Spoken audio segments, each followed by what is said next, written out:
तो welcome back to the channel guys. और आज हम लेके आए हैं किया सेल्टॉस का ओनरशिप रिव्यू। तो ये सेल्टॉस अपने शुभम भाई की रहने वाली है। क्या हाल है भाई? बढ़िया भाई, आप लोग कैसे हो? तो भाई होप करते हैं सब बढ़िया होंगे। और इससे पहले अगर आपने सोनेट की वीडियो नहीं देखी तो वो भी मैं आई बटन में लिंक डाल दूंगा, आप जाके चेकआउट कर सकते हो। तो चैनल पे पहली बार आए हो तो चैनल को सब्सक्राइब कर लो, वीडियो को लाइक ज़रूर करना, ऐसे ही बहुत ही इंफॉर्मेटिव वीडियोज़ आने वाली हैं। तो आज शुभम भाई से पूछते हैं भाई ये सेल्टॉस की क्या कहानी है, क्यों ली, कब ली। तो शुभम भाई बताओ, गाड़ी कब ली थी, पहले वहाँ से स्टार्ट करते हैं। तो भाई गाड़ी ली थी हमने 2020 में इन जनवरी एंड ये HTX वेरिएंट है IVT and IVT is basically intelligent. क्या था? CVT जो होता है इनका बेसिकली CVT होता है, but CVT इसको ये लोग IVT intelligent variable transmission Intelligent IVT बोलते हैं। हाँ, IVT बोलते हैं। तो ऑटोमेटिक है एंड इसकी कहानी लेने की बेसिकली ये थी कि जब किया आई थी तो सबको ही पता है उसकी हाइप बहुत ही ज़्यादा थी कि किया एंड जब हम लोग गए हमने किया की ड्राइव ली ऑटोमेटिक की। हम मैनुअल के मूड से गए थे बट हमने टेस्ट ड्राइव ली ऑटोमेटिक की। और मेन जो था ये था कि पापा को बहुत पसंद आई थी, बहुत कन्वीनियंट लगा उनको कि ऑफिस जाना हो कभी या कुछ हो तो ऑटोमेटिक में ट्रैफिक में बहुत इजीली निकल जाता है। तो यही कहानी थी, बस हमें ऑटोमेटिक पसंद आई, हमने डाउन पेमेंट करी और फिर मिल गई हमें 2-3 महीने में ही। एंड बाकी जो दूसरा इसमें सबसे इम्पोर्टेंट फैक्टर जो था मेरे को, जो हमने डिसीजन लिया इसको लेने का, वो था इसका बोल्ड लुक। मतलब उस टाइम पे SUVs में ये जो लुक था ये बहुत ही कम गाड़ियों में था एंड सामने इसमें वो DRL वगैरह मिलती है एंड इसका ये जो इसका आगे का ये है पोर्शन, ये मुझे पर्टिकुलरली बहुत ही प्यारा लगता है। जिसको टाइगर नोज ग्रिल कहती है किया। सबसे प्यारी चीज़ मेरे को आगे वाली इसकी जो लाइट्स का लुक था, जो कि कुछ मॉडल्स के बाद शुरू होता है, आई थिंक बेस मॉडल्स में नहीं आता नीचे वालों में, बट इस मॉडल से आता है ये। एंड मेरे को इसके आगे लाइट्स का सेटअप और जो पूरा बोनेट देखोगे आप तो बिल्कुल ऐसे फ्लैट है, तो एक बहुत अच्छी वो मिलती है बोल्ड लुक। तो यही थे 2-3 मेन रीजन जिसकी वजह से गाड़ी ली थी। तो इसमें एक चीज़ मैं बताना चाहूँगा गाइस, जब ये गाड़ी खरीदी थी तब क्रेटा का नया मॉडल नहीं आया था, तब ओल्ड मॉडल ही चल रहा था। तो शुभम उस समय मार्केट में और क्या क्या गाड़ियाँ थी? मेरे को एक तो याद है तूने शायद हैरियर भी देखी थी। हाँ, तो हैरियर क्यों नहीं ली? हाँ, तो उस टाइम पे ना 2-3 ही थी, ज़्यादा नहीं थी सेगमेंट में। बहुत सबसे ज़्यादा हाइप तो किया सेल्टॉस ही थी। देन उसके बाद जो हमारी थी हैरियर थी। तो हैरियर में क्या था कि हमें पेट्रोल चाहिए थी एंड पेट्रोल हैरियर बनाता नहीं, तो डीजल ओनली है, उसकी 10 साल की लाइफ होती है और आजकल की गाड़ियाँ इतनी स्ट्रांग होती हैं कि 10 साल पार कर जाती हैं। तो एक तो मेन वो फैक्टर था ना लेने का, but my personal favourite was Harrier. उसके लुक्स और वो टाटा की भरोसा तो बहुत सही था। देन सेकंड हमने जो देखी थी वो थी MG हेक्टर। तो हेक्टर में 2-3 चीज़ें थी। एक तो उसमें बेस मॉडल्स नहीं थे, तो हम जिस भी शोरूम पे जा रहे थे they were only trying to sell us the top end model जो उनका आता है, जो कि समवेयर अराउंड 20 लाख था शायद तब। तो वो थोड़ा बजट के बाहर भी थी एंड पर्सनली जब मैं उसके अंदर बैठा तो मुझे एक कोई बहुत अरे यार गाइस थोड़ा आवाज़ को इग्नोर करना। तो उसके अंदर बैठा तो मुझे ना उसकी फील बहुत अच्छी नहीं लगी। मतलब एक होता है ना, तो अंदर बैठे और तुम्हारी वाइब कनेक्ट हो गई, तो वो वाली चीज़ मुझे कैरियर में तो नहीं लगी। और ये आजकल हम देख रहे हैं महिंद्रा भी यही खेल खेल रहा है, जो भी डिलीवरीज कर रहे हैं वो सीधा टॉप मॉडल की ही कर रहे हैं सबसे पहले। तो ये कुछ चीज़ें हैं जो कंपनी को देखनी चाहिए, उसकी वजह से कस्टमर उनका ही खराब होता है। जैसे मैंने भी बताया आपको कि हम मैनुअल की देखने गए थे, बट हमें हर बार मिली उसकी ऑटोमेटिक की टेस्ट ड्राइव। तो इवेंचुअली फिर हमारे को भी कन्वीनियंस तो है ही है एनी डे ऑटोमेटिक में, तो हमें भी अच्छा लगा, तो हमने फिर ऑटोमेटिक का ही मूड बना लिया। अब उनकी सेलिंग स्ट्रैटेजी थी या हमारी कन्वीनियंस थी, बट ऑटोमेटिक इट वाज। चलो गाइस, तो बाकी बातें गाड़ी में बैठ के करते हैं, क्योंकि आज भी सोनेट वाली वीडियो की तरह आज भी बारिश हो गई है। तो बाकी बातें भाई से करते हैं गाड़ी के अंदर बैठ के, और गाड़ी का ड्राइव का रिव्यू भी लेंगे कि कैसी चल रही है गाड़ी। तो भाई अब ये बता, इसमें पहली चीज़ गाड़ी माइलेज क्या दे रही है? भाई गाड़ी की माइलेज ना बहुत ज़्यादा वेरी करती है। तो मैंने जो इसमें ऑब्जर्व किया है ऑनेस्टली, तो वो ऐसा है कि अगर देखो आप शाम को ऐसे ही जा रहे हो कहीं 2-3 किलोमीटर दूर किसी से मिलने, या आपका रास्ता ही मतलब 3-4 किलोमीटर का है, तो आपकी एवरेज बहुत बुरी आने वाली है। आप लाइट फुटेड चलाओ, आप तेज चलाओ, आप जैसे मर्जी चला लो, आपकी एवरेज मतलब 10 से ऊपर नहीं दिखाएगा, जो इसके क्लस्टर में आता है लिखा हुआ एवरेज। एंड और उससे भी गाड़ी थोड़ा कम ही दे रही होती है शायद। हाँ, उससे थोड़ा पॉइंट कम ही होती है, बट इसमें से एट द सेम टाइम अगर आपका वही डिस्टेंस मतलब 25 to 30 किलोमीटर्स का है, ठीक है, और आप एक कांस्टेंट स्पीड पे या मतलब जैसे चलते ही हैं विदाउट ट्रैफिक बता रहा हूँ मैं ऑब्वियसली, तो आपकी average can be extended to up to 14 to 15 kilometre, जो इसमें लिखी हुई आती है। तो इस Right. गाड़ी में जो मेरे को चीज लगी वो यही है कि ये गाड़ी ना शॉर्ट रूट्स के लिए नहीं है कि आपको मार्केट तक जाना है तो आप ले आए। अगर आपने 10-12 बार ऐसे किया आपकी आधी टंकी खाली। पर यही अगर आप हाईवेज पे ले जाओ आप, और अगर आपने क्रूज भी ऑन कर दिया, लाइक मेरे पेरेंट्स गए थे हिमाचल तक, तो वो क्रूज पे आए all the way back, and इसमें जो एवरेज दिखा रहा था दैट वाज 20 किलोमीटर पर लीटर। तो अगर मान लो सच भी नहीं है ये, तो 17-18 तो होगी ही होगी। 17-18 ऑन हिल्स विद मतलब बिगर कार, तो ये तो बहुत सही एवरेज है। तो गाइज हाईवे क्रूजिंग अगर आप कर रहे हो तो आप आराम से इससे 16-17 की एवरेज तो बहुत प्यार से निकाल सकते हो। बट शहर में अगर आप चलाओगे तो ये गाड़ी 9-10 इससे ज़्यादा नहीं देगी। तो भाई इसकी सर्विस का बता, सर्विस का क्या रहता है? अभी तक कोई पेड सर्विस हुई है तेरी? तो पेड सर्विस तो अभी तक नहीं हुई है, मतलब हमारी 3 जो मिलती है फ्री वाली वही हुई है, चौथी अभी आएगी तो वो मोस्ट प्रोबेबली पेड होगी। बाकी सर्विस का तुझे तो पता ही है। तो सर्विस मैं ये नहीं बोलूंगा कि गंदी है। सर्विस के लिए उनके मतलब रेगुलर कॉल्स आते हैं कि आप सर्विस करा लो। अगर उनसे कभी कोई गलती होती भी है सर्विस में तो वो आपको कूपन वगैरह कुछ दे देते हैं कि आप वॉश करवा लेना कभी भी, है ऐसा कुछ भी। तो सर्विस में ये नहीं बोलूंगा गंदी है, बट हाँ थोड़ा टाइम कंज्यूमिंग लगती है मेरे को। बाकी पिक एंड ड्रॉप की फैसिलिटी होती है, उसमें कोई दिक्कत नहीं आई कभी। पर सर्विस मेरे को लगता है इनको थोड़ा जल्दी करना चाहिए। मतलब अगर आपका वारंटी क्लेम है या इंश्योरेंस क्लेम है तो उन सब प्रोसेस में बहुत ज़्यादा टाइम लग जाता है, बेशक आपकी कॉम्प्रिहेंसिव ही हो इंश्योरेंस। तो वो वाली जो चीज़ें हैं कुछ वो उनको थोड़ी फास्ट करनी चाहिए। बाकी जो नॉर्मल गाड़ी की 3 सर्विसेज होती हैं, तो आप ऐसा लगा लो कि अगर आप सुबह गाड़ी को भेज रहे हो तो आपको शाम तक गाड़ी मिल जाएगी। बस उसमें यही है कि आप जब लेने जाओगे तो आपके सामने वो पॉलिश वगैरह करेगा एंड आपका अच्छे से वो 1 घंटा खाएगा, क्योंकि लाइन में गाड़ियाँ लगी होती हैं सारी किया की शोरूम पे, एंड वो आपके सामने ही बाहर से पॉलिश करेगा, टायर रबिंग करेगा, सब कुछ करेगा। तो आप बस 1-1.5 घंटे का बफर लेके जाओ, बाकी सर्विस इज गुड। तो भाई अब बात करते हैं कि गाड़ी में इसमें पॉजिटिव्स क्या क्या हैं। तो गाड़ी जो भी इसने जब हेक्टर भी देखी थी, हैरियर भी देखी थी, तो उनके मुकाबले क्या पॉजिटिव्स लगे और क्या चीज़ें थी जिसने गाड़ी लेने पे मजबूर किया? देखो गाड़ी में मेरे हिसाब से जो सबसे मेन चीज होती है दैट इज द इंजन। ठीक है, the heart of a car. आप इंटीरियर वगैरह तो बदल लोगे, इंजन नहीं बदलता। तो अब अगर कंपैरिजन करूं मैं हैरियर के साथ तो उससे कर नहीं सकता, क्योंकि इट्स ऑब्वियसली डीजल, तो बिल्कुल एस्पेक्ट ही डिफरेंट है। बट हेक्टर की जब मैंने ली थी टेस्ट ड्राइव और इसकी ली थी, तो इसमें मेरे को जो लगा था वो ये था कि इसके ना गियर शिफ्ट मेरे को बहुत स्मूथ लगे थे। मतलब 2 चीज़ें हैं, एक तो है कि आपने एकदम भगाई 4000 पे चले गए और फिर गियर चेंज हुआ तो आपको ऑब्वियसली फील होगा।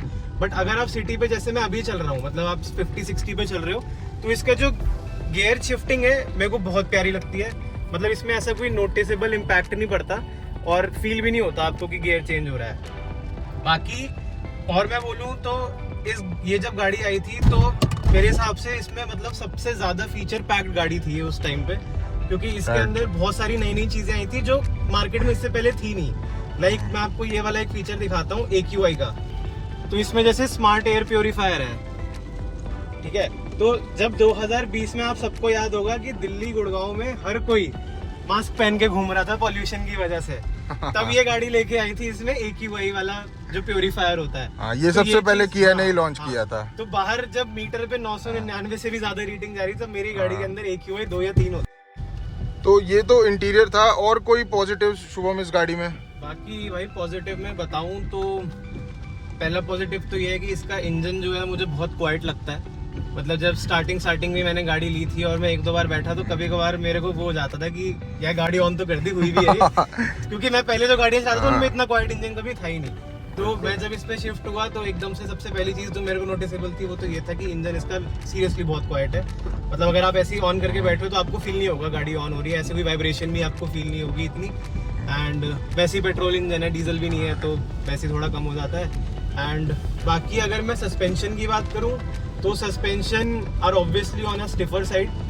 तो सिटी पे आप जब जाओगे तो थोड़े स्टिफ ही रहते हैं, बट मतलब मैं तो ये बोलूँगा कि इसमें ऐसा है कि 60% स्टिफ मान लो, 40% आप सॉफ्ट मान लो।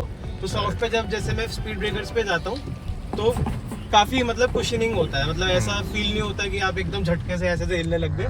तो उस सेंस में सही लगता है। बाकी जो थोड़ी स्टर्डीनेस है, स्टिफनेस है जो शॉकर्स की, वो आपको हाई स्पीड पे पता चलती है हाईवेज पे।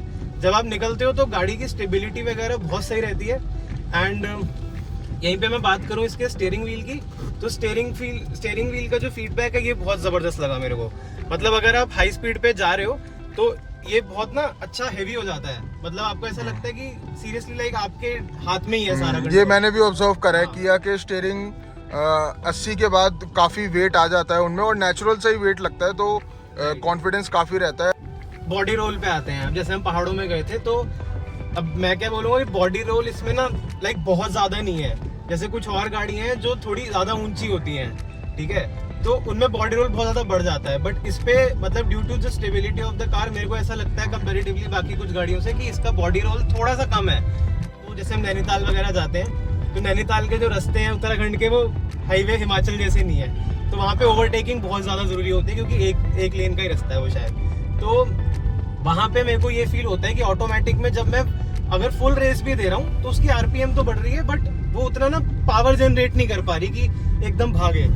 तो ये गाइस एक बार मैं आपको बताना चाहूँगा, ये बेसिकली सीवीटी का जो एक डाउन साइड होता है, जो रबर बैंड इफेक्ट जिसे हम कहते हैं कि हमने रेस दी, आरपीएम उठे पर पावर थोड़ी देर बाद आती है, तो ये थोड़ा सा इस गाड़ी में भी हमें फील हुआ था जब हम नैनीताल गए थे।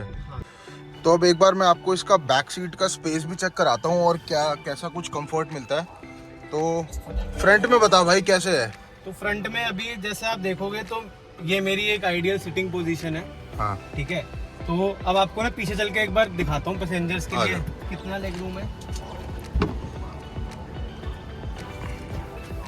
तो ये क्वेश्चन किया कि तो गाइस ये देखो, मतलब आइडियल पोजीशन है आगे ड्राइवर की, एंड आप लेग स्पेस देखोगे तो ये देखो कितना कंफर्टेबल है। तो आप चाहो तो आप ऐसे भी आराम से बैठ के बाइक की हाइट भी 5'10" के आसपास है, तो मतलब 6 फुट के बंदे आगे पीछे बैठ सकते हैं, प्यार से बैठ सकते हैं। प्लस आपको बीच में मिलता है ये आर्मरेस्ट, ठीक है। तो अगर 4 लोग जा रहे हो तो आप बहुत कंफर्टेबल हो, आप एकदम शान से जा सकते हो अपने कप्स वगैरह रख के, आपको कोई दिक्कत नहीं आएगी। बाकी जो दूसरी चीज एक अच्छी है, ये कंपनी ने दिए हैं ब्लाइंड्स, बट इसमें ये है जैसे हम लोग भी नैनीताल ट्रिप पे गए थे, तो तब हम 5 लोग थे गाड़ी में, तो 5 हम सजेस्ट करेंगे कि आप ना जाओ, क्योंकि इसका जो ये बीच वाला हिस्सा है ये काफी हार्ड दे रखा है कंपनी ने। ये देखो, ये मेरे हाथ से दबाने पे दब भी नहीं रहा ढंग से। तो 5वां बंदा जो बीच में बैठा था उसको फील हुआ, तो उसकी तो हालत खराब हो गई थी। बाकी सीट ये रिक्लाइन भी हो जाती है, यहाँ से आप देख सकते हो, ये इसका नॉर्मल एंगल हो गया और इतना इसमें रिक्लाइन भी मिल जाता है, तो ओवरऑल पीछे एक कंफर्टेबल स्पेस बन जाती है, 4 लोग बढ़िया जा सकते हैं। बूट भी मैं एक बार आपको चेक कराता हूँ।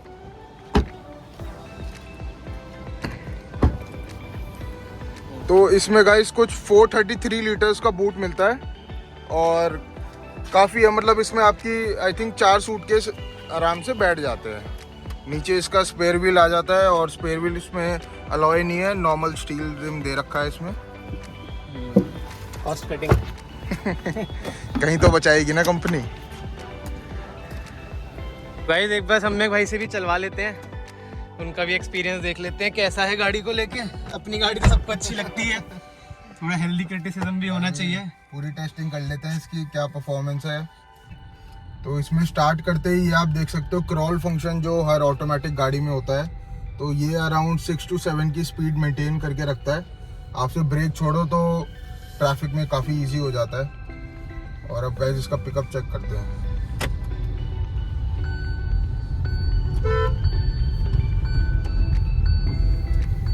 तो इंस्टेंटली जो मैं देख पा रहा हूँ कि गाड़ी पिकअप अच्छा ले रही है, बट सीवीटी का जैसा कि जो लैग है वो इसमें ज़रूर मिलता है। रेस देने के थोड़ी देर बाद गाड़ी पावर दिखाना शुरू करती है, तो वो एक चीज़ है जो कमी है, जो कि आई थिंक जो इनके DCT वेरिएंट्स आते हैं उसमें काफ़ी अच्छा मिल जाता होगा, इसमें बेटर है।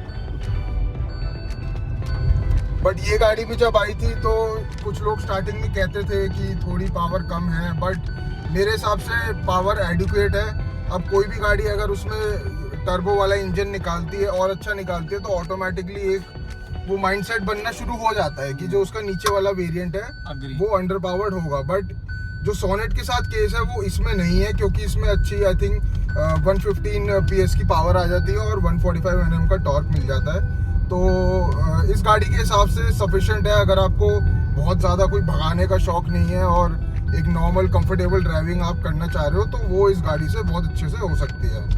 कार है। बाकी एक मैं आपको और नेगेटिव चीज़ बताऊं जो मेरे को किया सेल्टॉस में स्पेसिफिकली लगी, सोनेट में नहीं थी, हमने वीडियो में भी दिखाई थी। ये आवाज़ सुनो आप, मतलब इसमें जो आवाज है। हाँ इसमें मतलब पैर भी लगता है ना तो ये गानों में सुनाई देता है। ये देखो ध्यान से सुनो आप, तो ये चीज मेरे को सोनेट में उस दिन हमने देखा था। ये देखो तो इसकी जो प्लास्टिक की क्वालिटी है मेरे को लगता है थोड़ा कंपनी और इम्प्रूव कर सकती है। तो गाइस ये हुड के अंदर भी देख सकते हो। बाकी मेरे को एक बार इसका ना हुड उठाते हुए बताइए वेट वगैरह कैसा लगा तेरे को। वेट तो देखो अच्छा है, और ये मतलब जब इसकी क्रैश टेस्ट की रेटिंग आई थी तब भी मेरे को थोड़ा सा डाउट हुआ था कि मतलब जो इसकी फील होती है ना, जो डोर्स की हैवीनेस है और जो इसकी बोनेट की भी हैवीनेस है वो है, बट बिल्ड क्वालिटी और जो क्रैश टेस्ट रेटिंग होती है वो ऑब्वियसली गाड़ी की जो स्ट्रक्चर जो बना हुआ है वो कितना स्टेबल है उस पर डिपेंड करती है। तो वो काफ़ी शॉकिंग था कि गाड़ी 3 स्टार ही लेके आई। तो भाई आखिरी क्वेश्चन अब बता, आज अगर तेरे पास सेम वही बजट हो 16-17 लाख रुपए का, या चलो मान लो 20 तक का बजट हो, तो क्या इसी गाड़ी पे जाएगा या फिर और ऑप्शंस जो है मार्केट में वो एक्सप्लोर करेगा? 20 तक का बजट है तो अब तो मैं XUV 700 भी ज़रूर एक्सप्लोर करूँगा। उस टाइम पे नहीं थी तो वो ज़रूर एक्सप्लोर करूँगा। हैरियर में अभी भी पेट्रोल नहीं आया तो बिल्कुल एक्सप्लोर नहीं करूँगा। हालांकि बहुत अच्छी गाड़ी है बट नहीं, हमें चाहिए पेट्रोल। बाकी क्रेटा की बात करो तो क्रेटा आजकल बहुत हाइप्ड है, बट पता नहीं क्यों मेरा मन सा नहीं मानता। उसका आगे का ये जो पूरा पोर्शन है ना बहुत कर्वी है, और उन्होंने ना गाड़ी बहुत ज्यादा कर्व सी बना दी है, गोल मटोल सी। पहले काफी शार्प लाइंस आती थी गाड़ी में और बहुत बहुत ही बढ़िया लगती थी। बहुत प्यारा लगता था, एकदम ऐसा था, एकदम ऐसे स्ट्रेट लगता है ना, तो सामने सिटिंग पोस्चर में भी एक ऐसा लगता है कुछ बढ़िया चला रहे हो। वो एक टाइमलेस डिजाइन था जो क्रेटा ने, Hyundai ने बनाया था। यही है कि हाँ मैं अभी भी सोनेट को, सेल्टॉस को कंसीडर करूंगा, क्योंकि इन्होंने मेरे को गाड़ी देने के बाद सेम मॉडल में ऐड कर दी है सनरूफ छोटी सी, ठीक है, और 6 एयरबैग्स जिसका बहुत दुख होता है अभी। 6 एयरबैग्स आ गए हैं, तो आई थिंक अभी भी वर्थ इट है अगर आप इस सेगमेंट में देख रहे हो गाड़ी, मतलब 12 से 20 लाख के बीच में। तो आई थिंक अभी भी एक बहुत अच्छा कंपेटिटर है, और स्टैट्स भी अगर आप चेक करोगे तो काफ़ी फेवरेबल है अभी भी किया सेल्टॉस। तो मेरे को तो अभी भी बहुत प्यारी लगती है। एवरेज वगैरह कुछ चीज़ें हैं ठीक है, पर मज़ा आता है चलाने में। किसी दिन ऐसा रिग्रेट नहीं हुआ कि यार ये क्या ले लिया, तो मैं तो अभी भी कंसिडर करता हूँ। गाइज यही था हमारा ऑनेस्ट रिव्यू किया सेल्टॉस का HTX IVT वेरिएंट 2020। एंड अगर आपको वीडियो अच्छी लगी हो तो गाइज़ प्लीज़ लाइक ज़रूर करना वीडियो को, एंड अपने फ्रेंड्स के साथ शेयर करो जो भी मिड सेगमेंट SUVs देख रहे हैं और सर्च आउट कर रहे हैं। काफ़ी ऑप्शंस हैं आजकल, तो आप ज़रूर शेयर करना। सब्सक्राइब बटन ज़रूर दबाइए और उसमें बेल नोटिफिकेशंस भी ऑन कर लो। आपको नई नई बहुत बढ़िया वीडियोज़ मिलने वाली है। हमने पूरा प्लान आउट किया हुआ है आगे का रोड मैप, तो कमी नहीं रहेगी आपको वीडियो में ये। और अब बहुत जल्द हम कुछ कार मॉडिफिकेशंस की वीडियोस लाने वाले हैं, और एक से एक गाड़ी दिखाने वाला हूँ, वो मॉडिफिकेशन जो आपने कभी नहीं देखी होंगी। और जिन भाइयों को रहता है कि भाई गाड़ी में हमें अच्छा म्यूज़िक सिस्टम लगाना है बट स्पेस कम है, वूफर नहीं लगाना चाहते, तो वो वाले भाई ज़रूर सब्सक्राइब कर लें। एक बहुत बढ़िया सेटअप दिखाने वाला हूँ, और गाड़ी में बिल्कुल स्पेस नहीं लेगा और बेस 1 नंबर का आएगा उसमें। तो गाइज़ ये वीडियो को यहीं एंड करते हैं और फिर मिलते हैं कैसी अगली वीडियो में। तब तक के लिए guys like share and subscribe. Bye bye.